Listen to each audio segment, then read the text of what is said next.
Bien, mesdames et messieurs, bonsoir. Je fais l'appel à Henri Fulcourt, présent. Marie-Liliane Malaviole, présente. Patrick Colombel, présent. Lisiane Estrada Calueva, présente. Benoît Sol, présent. Patrick Carole, présent. Daniel Rodriguez, présent. Chantal Falcon, présent. Bernard Chardonnier, je viens de voir. Pascal Dardy, présent. Nicolas Goudard, présent. Karine Loupi, elle vient d'arriver. Lydia Spar aussi. Catherine Bory, elle est présente. William Alric, il est présent. Marie-Claude Paul, présente. Aïssa Doulat, Marina Massabio, non, Marina Massabio, elle a donné pouvoir à Annie Romet. Jean-Marie Opis, il est présent. Véronique Bernal, elle est présente. Jacques Massini, présent. Monique de Michel, elle est présente. Myriam Benraya vient d'arriver. Annie Romez, elle est là. Philippe Garcès aussi. Thierry Maïs, il est là. André Quimbert, qui a donné pouvoir. Madame Silva, elle est aux jeunesse. Jean-Christophe Davigo, il est là. Annie Delpierre, elle vient d'arriver. Curé Philippe, il est là. Josepha Garcia, je l'ai dit. Marcel Graine, il est là. Et donc, Madame Jimena Silva, elle est là, lui aussi. Bien.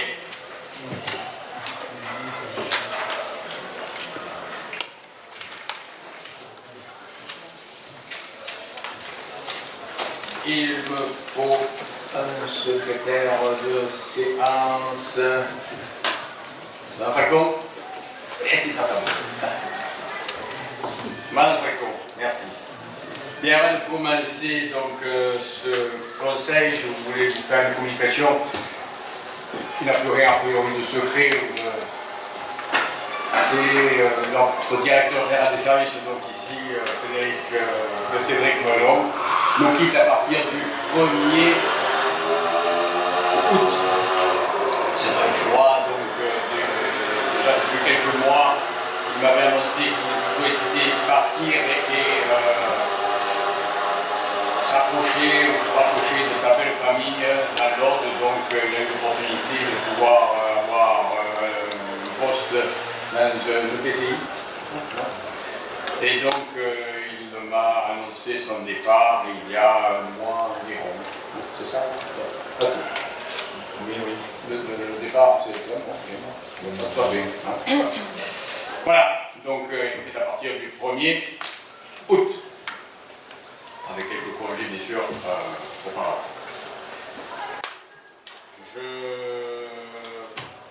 passe au premier point, donc le procès verbal du conseil municipal du 17 mars 2021. Y a-t-il des observations, des questions? Pas d'observation, pas de question. Donc je le mets au voix qui est pour adopter à l'unanimité. Je commence.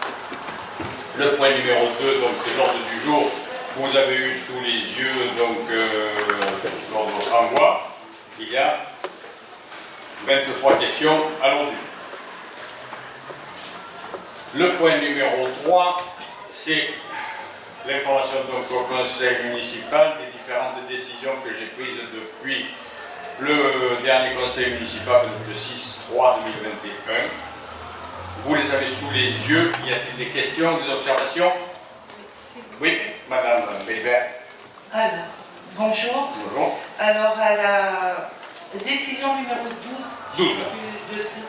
Sur les travaux pour l'ouverture d'une classe, les travaux...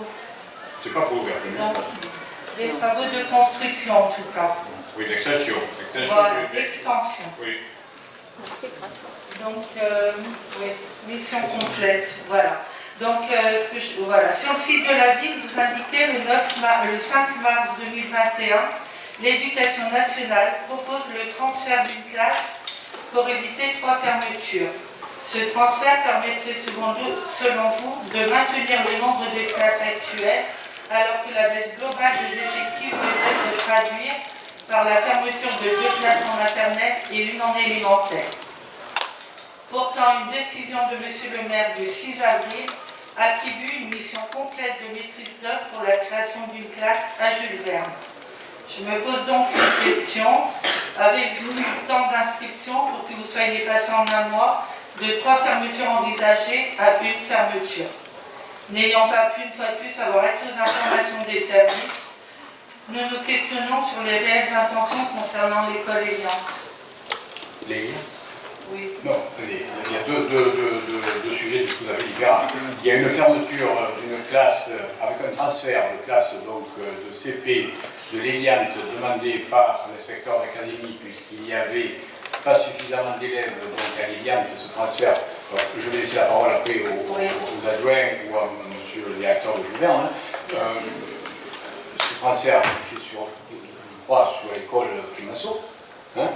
Et ensuite, il y a une création, une construction, une extension de l'école Jules Verne pour des problèmes techniques, et ça c'est le directeur de Jules Verne qui va vous l'expliquer. Et aujourd'hui, il n'y a pas de fermeture de prévue de l'Eliante. C'est vrai que j'ai entendu, mais aujourd'hui, ce n'est pas le maire qui va fermer l'Eliante, et c'est l'inspecteur d'académie qui prendra la décision nécessaire à le moment voulu, si c'est nécessaire. Et aujourd'hui, ce n'est pas le jour du jour, puisque je crois que M. Abdullah peut-être vous dira un peu plus, qu'il y a 20 inscriptions supplémentaires sur la ville. Donc, je crois de mémoire, c'est ça. Donc, je vais laisser la parole à M. Doulat et ensuite à M. Charbonnier. Allez, M. Doulat. Merci et bonsoir tout le monde. Donc, comme vient de le dire M. le maire, concernant l'école Eliante, il s'agit bien d'un transfert d'une classe de CP vers Clémency. Ensuite, qu'en est-il donc pourquoi est-ce qu'il y a eu ce transfert? Parce qu'il y a, d'après ce que nous avait dit l'inspecteur, il y a un nombre insuffisant qui s'est confirmé au fil du temps, donc 19 élèves à peu près, 19 avec certitude même, de CP. Donc il y en a 10 qui sont affectés à Clémenceau et 9 à Jules Verne. Voilà, parce que bon, il y a eu leur commodité, on a essayé d'être commode et raisonnable vis-à-vis des parents qui nous demandaient des dérogations. Voilà pour une première chose. Pour une seconde chose, concernant l'extension d'une extension ou d'une extension à Jules Verne, c'est pour améliorer en fait le travail des professeurs spécialistes. Et là, vous en direz un peu plus, M. Charbonnier, concernant le RAZ. Donc, il s'agit de professeurs psychologues, vous en direz un peu plus spécialistes là-dessus. Ensuite, concernant pourquoi est-ce qu'il y a eu pourquoi est-ce qu'on parle de 3 fermetures et d'une ouverture, en fait, il s'agit tout simplement, l'inspecteur nous a demandé de faire le nécessaire, autrement il y aurait eu 2 fermetures deux fermetures sèches de postes à Jules Verne maternelle et à Coty, et une fermeture sèche aussi de postes à Clémenceau.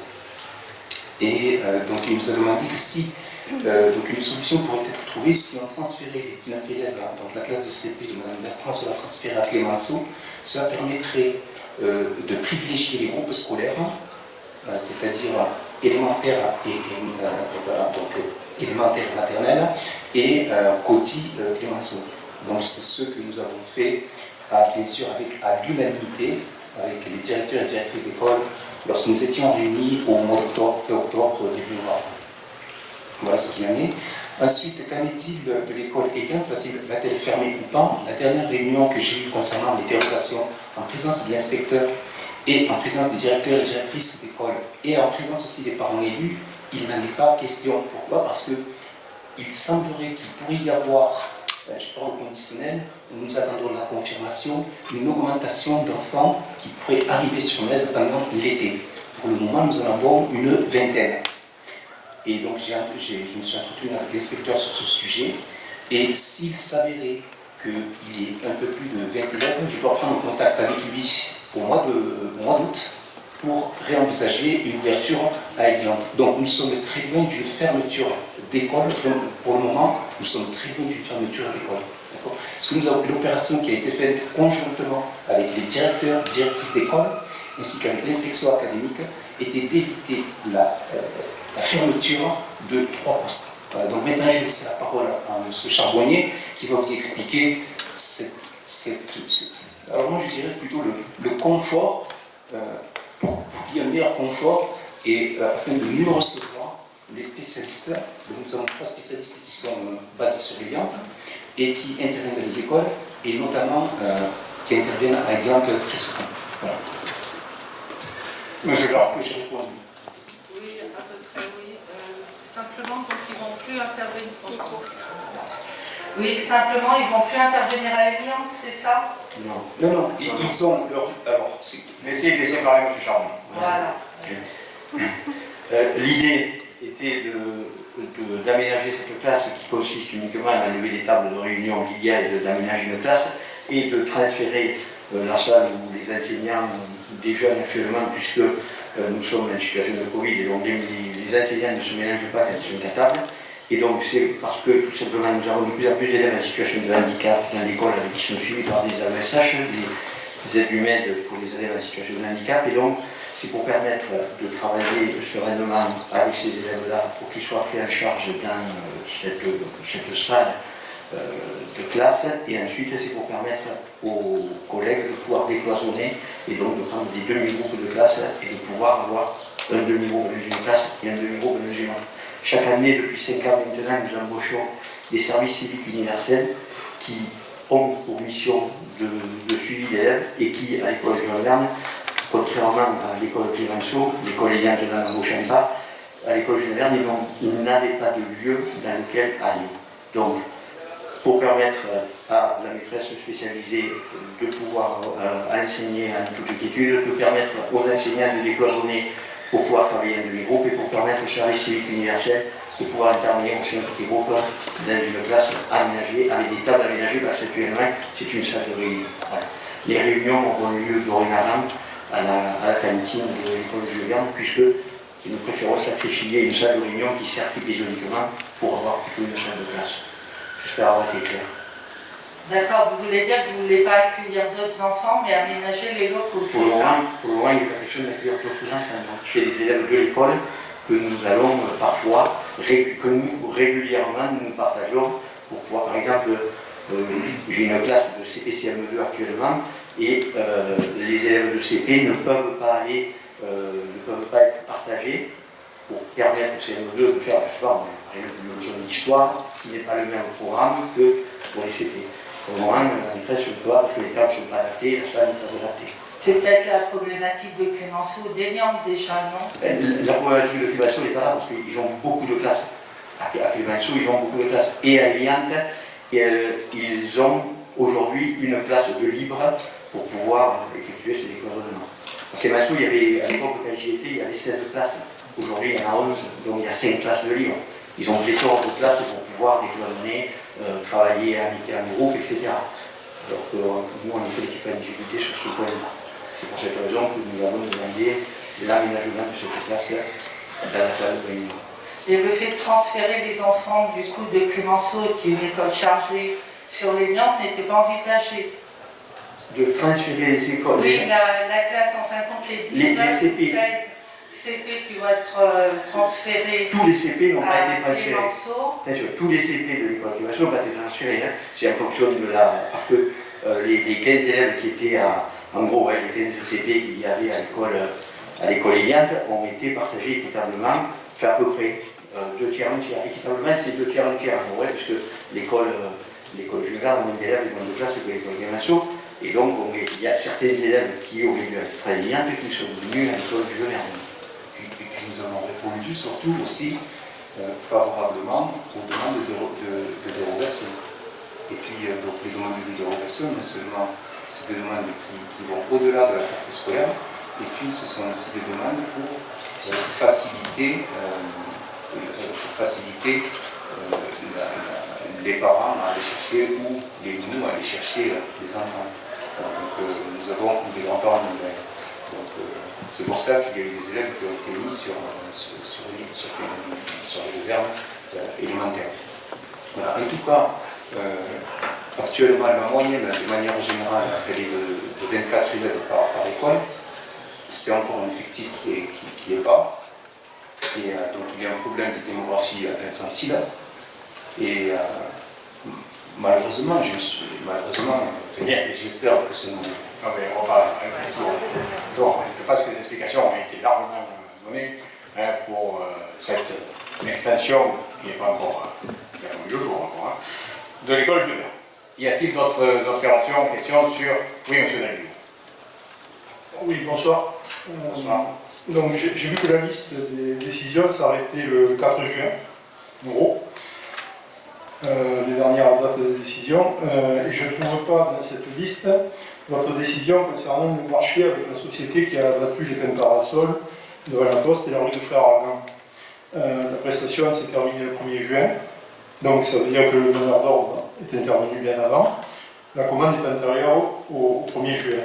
Donc nous souhaitons savoir qui a passé l'ordre de service et également si vous avez demandé et obtenu les dérogations de l'Adréal pour abattre ces arbres en période interdite par le Code de l'environnement, notamment par rapport aux nidifications. Alors, bon, décision, je ne sais pas s'il fallait prendre une décision pour faire ces travaux-là. Non, le montant ne demandait pas de prendre une décision. Concernant la demande à l'Adréal, non, il n'y a pas fait de demande, ça se fait à net, c'est vrai. Et ensuite, l'édification, oui, on a eu des contacts avec la LPO, c'est ça, la LPO qui nous a avisé qu'il y a eu un nid ou deux nids, dont un de transféré dans une propriété privée. C'est ça, voilà, oui. Parce que je sais aujourd'hui. Alors, bon, on aimerait connaître le montant quand même des travaux. Le montant, je ne vais pas en tête. Parce qu'à mon avis, ça relève quand même une décision. Et ensuite, on aurait pu se poser la question de faire ça peut-être en automne. Parce que là, il n'y aurait pas eu de problème de dérogation de réal, et on aurait passé un peu l'été avant. Ça aurait été plus logique.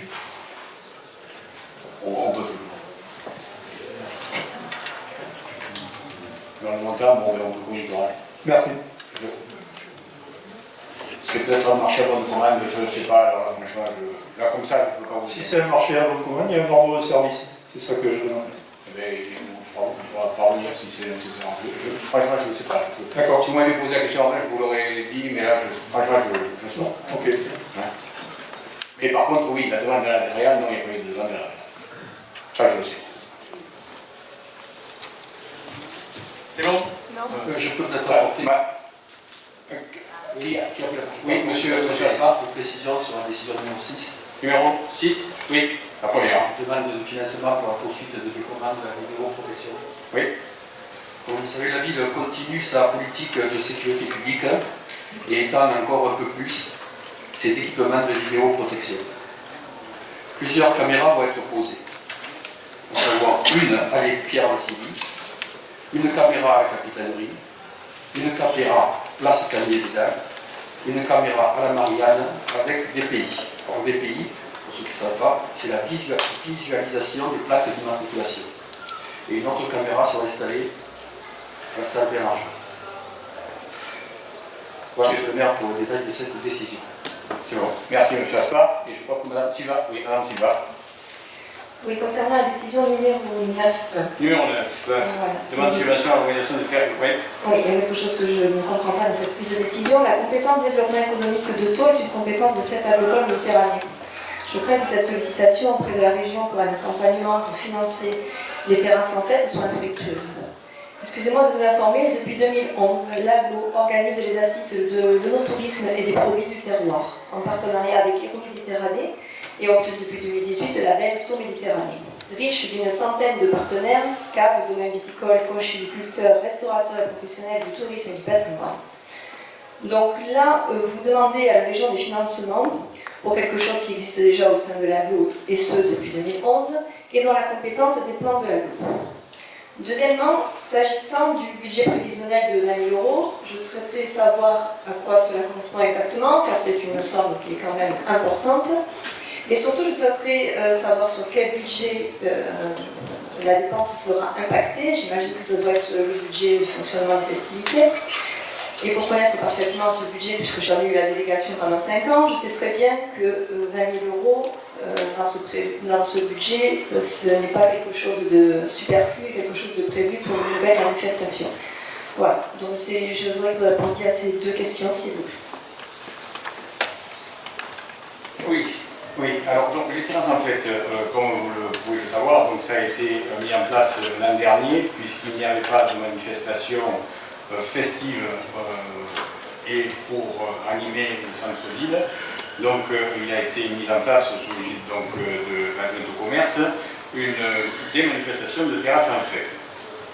Lorsque j'ai pris cette décision de demander des subventions à la région, c'est parce que c'était donc au mois de mars et nous ne savions pas encore comment allait évoluer la situation sanitaire et on ne savait pas les festivités, si elles allaient être festivités immuables de la ville de Metz, donc si elles allaient avoir lieu ou pas et si on pensait pouvoir faire ces terrasses en fait. Ces terrasses en fait on les fera et donc malgré tout, et on a demandé donc une subvention à la région. Il n'y a pas de compétence plus aglo que c'est une animation municipale qui regroupe des commerçants, qui regroupe des mésois et des viticulteurs mésois et des conchyliculteurs mésois, de mémoire, c'est ça. La demande de subvention, elle est arrivée à l'aglo et je crois qu'on a eu un retour de montant de 10% de l'estimation, je crois. Hein. Voilà ce que je voulais dire, c'est tout. Et après, oui, le budget, c'est dans le budget, je pense, festivité. Oui, donc, du coup, c'est passé par l'aglo, vous dites. C'est pas payé par l'aglo. Non, c'est passé par l'aglo. Pas du tout. Pas du tout. L'action, enfin, vous avez quand même mis sur la décision, l'action autour de l'œnotourisme et des produits du terroir, c'est une animation de l'aglo. C'est pour ça que je pose cette question. L'aglo fait les estivales de ce que je sais, mais... Elle fait aussi mais les ça, assises. c'est une manifestation qui est organisée par les services municipaux, par la municipalité, qui est voulue par la municipalité. Donc c'est la municipalité, c'est la ville qui a demandé de faire une situation. Et la ville a la compétence générale, pas pour le contraire.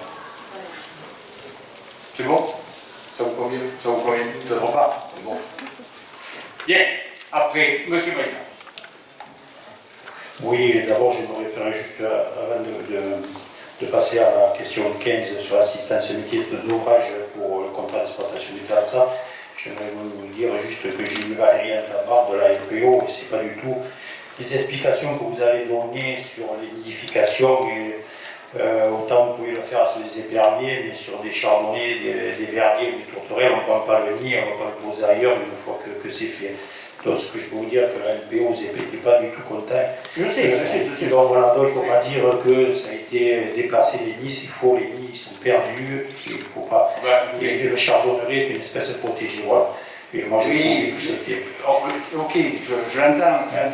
Moi, lorsqu'on a passé la commande, donc lorsque les services ont passé la commande d'abattage de ces arbres, c'était déjà il y a 3 ou 4 mois. Après, l'entreprise est intervenue quand son calendrier l'a permis. Je pense que c'est une entreprise spécialisée qui a fait les travaux, hein, je ne sais pas qui c'est, et qui a l'habitude de faire ce type de travaux. Donc, bon, je regrette qu'on en soit arrivé là. Mais bon, après, ces abattages d'arbres, ce n'est pas d'une volonté du maire comme ça de dire il faut abattre des arbres, c'est-à-dire que, et vous savez très bien, depuis de forts nombres d'années, on reçoit des plaintes, on reçoit des courriers de personnes qui ont eu des accidents où il faut faire intervenir nos assurances pour, suite au soulèvement donc, des pavés autobloquants, notamment à Ernest, non, on s'appelle Massal, Édouard Massal, les Juliette Massal, donc vers Jarangal. Il y a des problèmes, et ensuite certains riverains, et notamment des personnes qui résident donc dans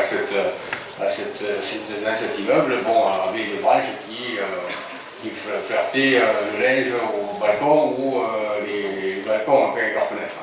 Donc c'était pas très agréable pour ces personnes-là. Concernant ceux du chemin de Laval, ça levait la voirie et on avait aussi des réclamations de personnes qui, lorsqu'ils passaient en véhicule, et il n'y a pas que là, il y en a d'autres aussi. Hein.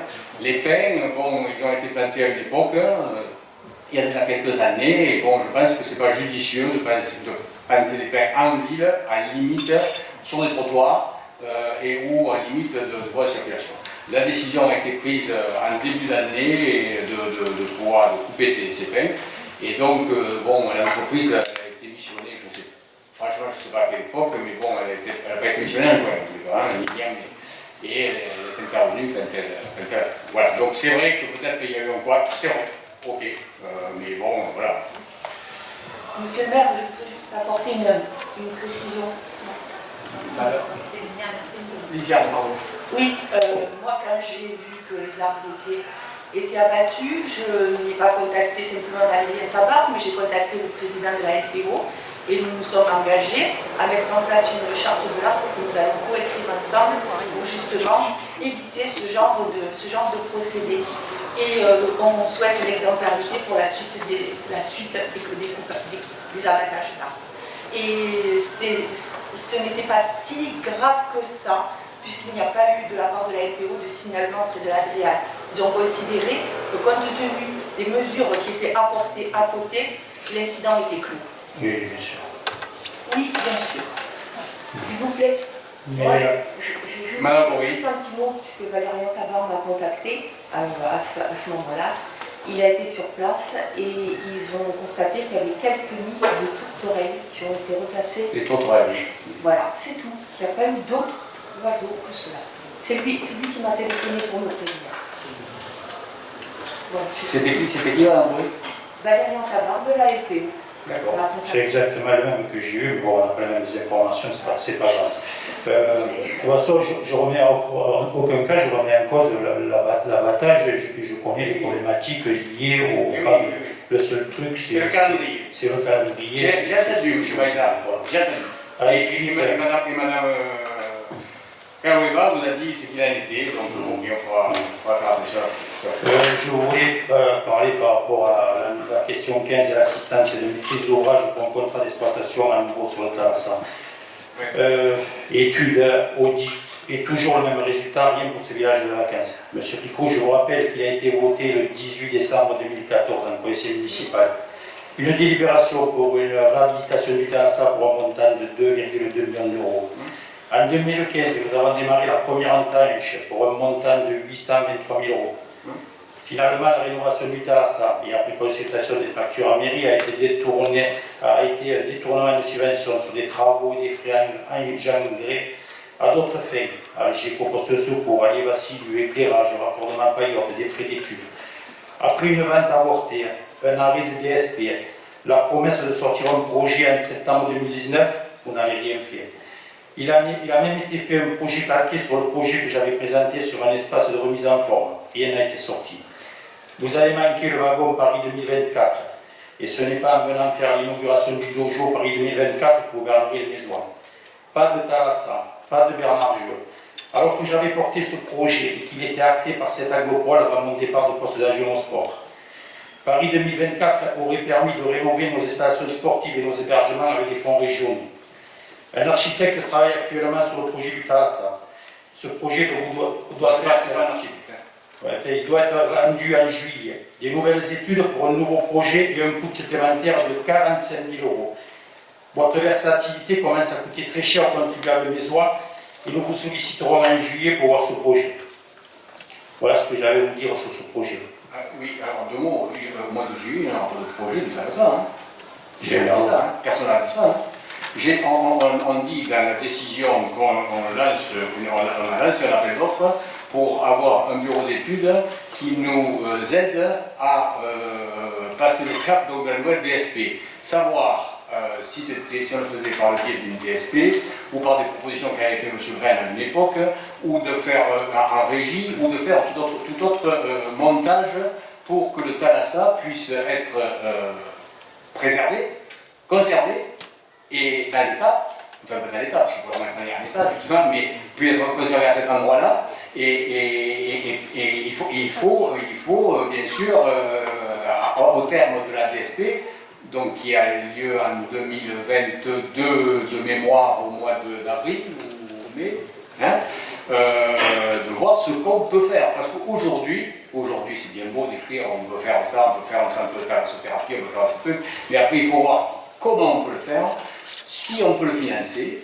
et qui va prendre la suite de ce cas-là, c'est ça. Et on a missionné un bureau d'études suite à un appel d'offres, pour qu'ils nous aident à trouver des solutions. Voilà. Et c'est pas la CEMAVAC qui a lancé l'étude, c'est la ville de Metz. Parce qu'on veut savoir exactement, on ne sait pas où on va. Quoi. Mais il y a un moment que vous ne savez pas où vous allez. Mais vous avez tout. Vous savez des années, oui, mais moi, attendant ce projet, l'aglo, il fallait se servir de Paris 2024. Hein, vous n'êtes pas servi. Vous avez fait de même avec Bernard Jeu, vous l'avez laissé tomber. Mais ça n'a rien à voir, monsieur. Comment ça n'a rien à voir 2024 avec le Thalassa, ça n'a rien à voir. Quand pour l'hébergement. Oui, c'est pour l'hébergement. Bien sûr. Oui, alors donc, quand en 2018-2019, lorsqu'on a lancé cette demande de subvention d'études, on a commencé des travaux, même si vous dites que les subventions ont été détournées, elles ont été sur le Thalassa. Sur la parcelle du Thalassa, et ensuite on ne pouvait pas investir 2 millions d'euros pour rénover le Thalassa, vous le savez très bien. On ne pouvait pas, et puis vous auriez été peut-être un des premiers à dire qu'on alourdit la dette de la ville de Metz sur un montant de 2 millions d'euros. C'était la ville de Metz qui devait payer les 2 millions d'euros, donc vous ne savez très bien qu'on ne pouvait pas le faire. Et on ne l'aurait pas fait dans l'affaire de 6 mois, c'est pas dans 6 mois qu'on peut rénover un village comme Thalassa, pour que 2024, les JO puissent venir et disent oui, voilà, c'est dire oui, c'est très bien, ce lieu est très bien pour faire de l'hébergement pour les grands sportifs. Vous savez très bien, hein, même si on avait pu mettre un bain à remous. Je vais laisser la parole maintenant à M. Benoît Sol concernant tout simplement pour dire que les standards attendus par JO 2024 en termes d'hébergement sont très élevés. Oui. Très élevés, donc sur Metz, vous le savez ça aussi. Sur Metz, on n'a pas eu aucune structure d'hébergement qui n'a été retenue dans ce cadre. Hébergement pourquoi? Dans le cadre de Bazarier, tout simplement, puisque vous savez tous donc, que parmi les 600 villes retenues, Metz fait partie de la Bazarier. C'est un projet qui a été mené par l'aglo pour donner l'installation, Bernard Jeu pour les Jeux Olympiques et le dojo pour les Jeux Olympiques et Paralympiques. Mais pour l'instant, on figure juste dans un catalogue pour la base arrière. Après, il y aura une réflexion à mener avec les associations. Est-ce qu'on souhaite aller jusqu'au bout du processus et à quelles conditions?